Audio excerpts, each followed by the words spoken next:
Anyone with even half an eye on the ball knows the old Bill unofficially retired from policing years ago.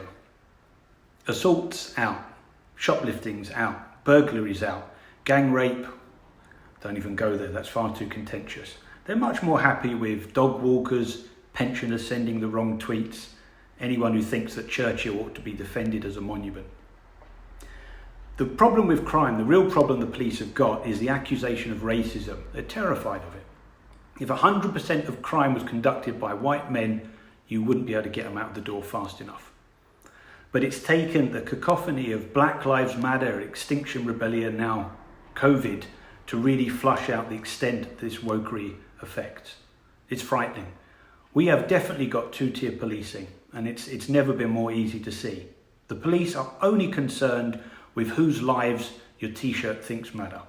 If you've got Black Lives Matter on, you can smash the joint up with impunity. They will kneel for you, they won't touch you. If you think it's your right to defend monuments, say what you think, or have even terminally old 10-year-olds having a birthday party in a garden, they send out the riot police. The police oath, it doesn't matter how many rainbow cars they send out, how many male choirs they ban, the police oath is not being observed to protect and serve without fear and favour. The public knows this. This situation is completely unsustainable. So who does the fault lie with? You can't honestly blame the rank and file PCs who are doing an impossible job with ridiculous orders from above.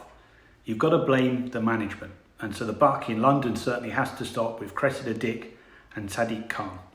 Dick and Khan, I've said it before, so great match in other avenues of life, not really hitting London's G-spot when it comes to crime. Cressida Dick seems content to spend her days apologising for when her officers actually do their job.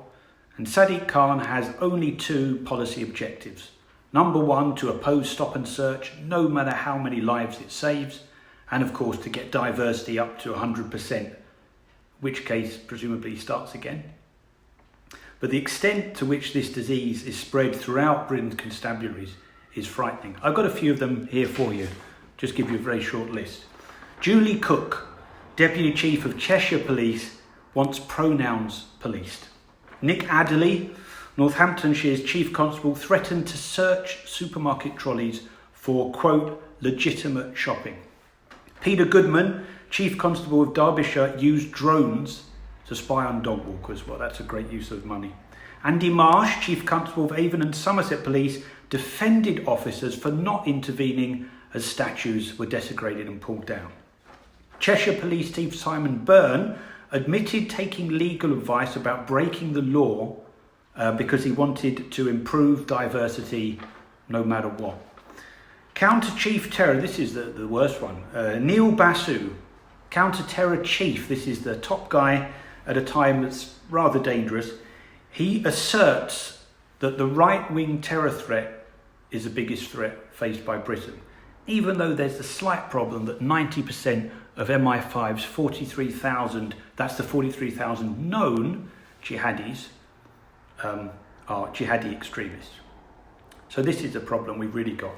The question is then begged, at what point does the public say there's no point cooperating with the police? Why would you bother when the police are so obviously politically opposed to you? Would it not be better to have some kind of coordinated civil disobedience? That sounds pretty far-fetched.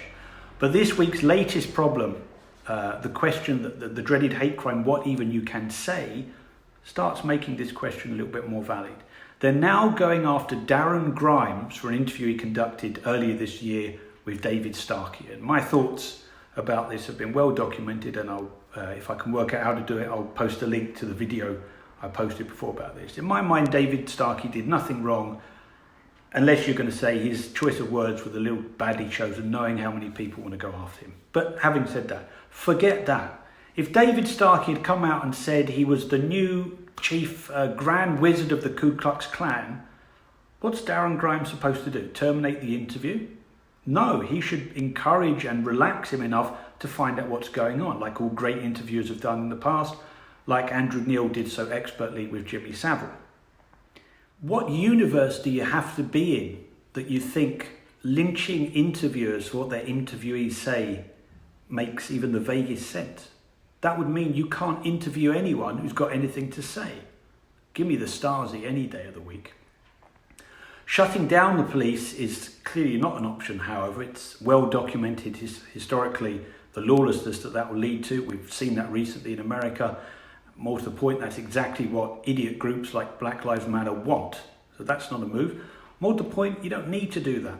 There's nothing wrong with the rank and file police. What we've got a problem with is the police management, and for some reason are playing this ridiculous woke game. What we need is simple back to basics policing.